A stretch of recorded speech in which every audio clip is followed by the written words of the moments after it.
નવસારી ગ્રીડની બેવડી હત્યાનો ભેદ ઉકેલાયો. પત્ની અને પ્રેમિકાની હત્યા કરનાર હત્યારો ફૈઝલ પઠાણ ઝડપાયો. નવસારી જિલ્લામાં વર્ષોથી બંધ પડેલી એક રાઈસ મિલમાંથી મળી આવેલા 2 મહિલાઓના મૃતદેહ મામલે પોલીસે મોટી સફળતા હાંસલ કરી છે. પોલીસે સંયુક્ત ઓપરેશન દ્વારા બંને હત્યાઓનો ભેદ ઉકેલી કાઢ્યો છે અને હત્યારા આરોપી ફૈઝલ પઠાણને ઝડપી પાડ્યો છે. નવસારી નજીક હાઈવે પર આવેલી અને લાંબા સમયથી બંધ પડેલી એક રાઈસ મિલમાંથી 2 મહિલાઓના શંકાસ્પદ હાલતમાં મૃતદેહ મળી આવ્યા હતા. આ ઘટનાએ સમગ્ર જિલ્લામાં ચકચાર મચાવી દીધી હતી. નવસારીમાં પત્ની પ્રેમિકાની હત્યા કરનાર ઝડપાયો.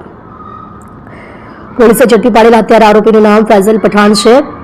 પોલીસ તપાસમાં ખુલાસો થયો છે કે આરોપી ફૈઝલ પઠાણે જે 2 મહિલાઓની હત્યા કરી હતી તેમાં તેની પત્ની અને તેની પ્રેમિકાનો સમાવેશ થાય છે. આરોપીએ બંધ પડેલી રાઈસ મિલમાં જ આ બેવડી હત્યાને અંજામ આપ્યો હતો. આરોપી ફૈઝલ પઠાણ રખડતું જીવન ગુજારતો હોવાથી તેને પકડવાનું પોલીસ માટે પડકારજનક હતો. નવસારી જિલ્લાની લોકલ ક્રાઇમ બ્રાન્ચ એલસીબી અને ગ્રામ્ય પોલીસ સંયુક્ત ટીમે આ ગુનાનો ભેદ ઉકેલવા માટે સઘન તપાસ શરૂ કરી હતી. હત્યારા સુધી પહોંચવા માટે પોલીસે 100 થી વધુ સીસીટીવી કેમેરાના ફૂટેજની ચકાસણી કરી હતી. 100 થી વધુ સીસીટીવી તપાસી પોલીસે હત્યારાને ઝડપ્યો. પોલીસે ટેકનિકલ સોર્સની સાથે સાથે હ્યુમન સોર્સનો પણ અસરકારક ઉપયોગ કર્યો, જેના પરિણામે આરોપી ફૈઝલ પઠાણ ગણતરીના દિવસોમાં જ પોલીસના હાથે ઝડપાઈ ગયો.